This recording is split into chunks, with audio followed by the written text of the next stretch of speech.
Pixelmon has released version 9.111, which adds new Pokemon, 2 new gyms, and some small changes. So let's go over everything. Some small changes first. If you ever went into the ocean, you probably know how common it was to find the water gym town. So it has been moved from every ocean biome to just the deep ocean biomes. The Steel Gym Town has as well been moved from every variant of Savannah biomes to just a normal Savannah biome. Battle arenas have also been rearranged to improve their loop balance, and the performance of battles has been improved ever so slightly, but that change really only impacts servers. For the new Pokemon of this update, you can now find Fidough and Darkspun spawning in the wild. They'll spawn in plains during the morning, and both will always drop sugar and have a 50% chance to drop bread upon being defeated. Darkspun also has a 10% chance to drop a fairy gem. Flamigo has been added to Pixelmon. You'll find it in swamps during the day, spawning both on land and in the air, and it has a chance to spawn in a group of Flamigo. Upon defeating it, Flamigo will always drop a feather and has a 50% chance to drop an egg, and 10% chance to drop a Nautilus shell. Citadel and Cetitan are now in Pixelmon. They can spawn in frozen oceans and snowy beaches, as well as the Shattered Glacier and Snowy Black Beaches from the Oh the Biomes Will Go mod. They appear during the daytime, and Cetitan can spawn with a group of Citadel. The drops are a bit different. Citadel will always drop a snowball and has a 50% chance to drop packed ice, while Cetitan will always drop packed ice, has a 50% chance to drop blue ice, and a 30% chance to drop an icy rock. Next up, the Electric Gym and the Dragon Gym. The new town for the Electric Gym can be found in the Savannah Plateau biome and the Shattered Savannah biomes. Here you'll find buildings made of sandstone, brick, and temple blocks, which are built in a way that gives me a Mediterranean vibe. Despite being the town for the electric type, it feels like it goes for a more nature-y vibe. Many of the houses have gardens, some even on the roof, and there are cool stone archways that you can walk through. The town's temple is this big church with several rows of pews to sit in so that you can gaze upon the god of Pokemon, Arceus, here with its electric typing. We have the Pokemark, which has this accent of prismarine blocks on the outside, which I think looks nice, and of course it's blue themed inside. A Pokemon Center can of course be found here, along with a daycare center, which is all decorated purple colored inside.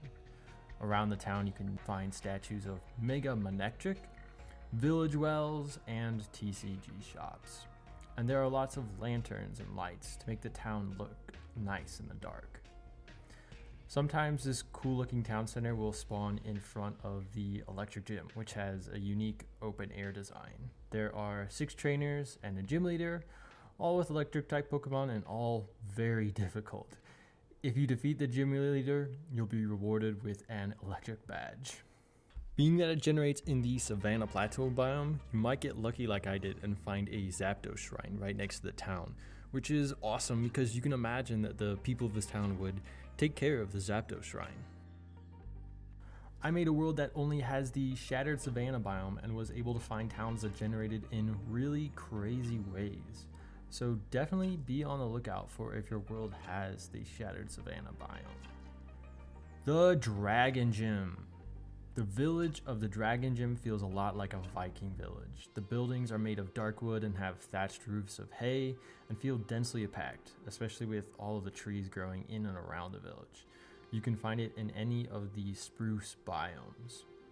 There is of course a Pokemon Center, which is uniquely built atop a hill, a small and simple Pokemart, the village's church, and a 2-story tall daycare center.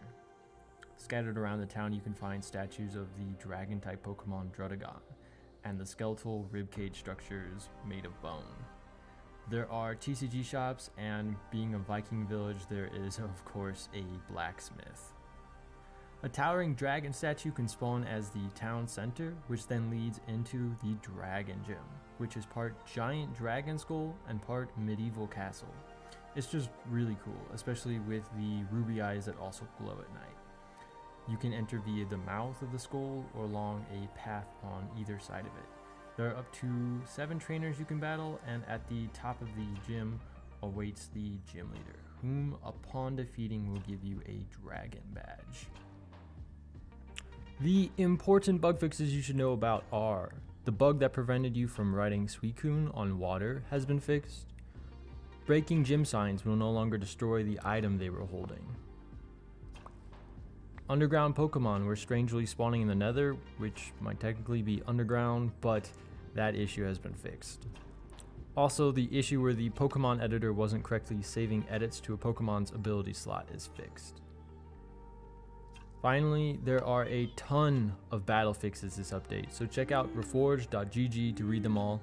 But the ones you need to know about are that switch moves, such as U-turn and Volt Switch, will deal damage once again, and also that the waiting bug that occurred if a Pokeball you threw fell into the void has been fixed. That concludes this version update for Pixelmon 9.1.11. Thanks for watching and enjoy your time with the update. See ya.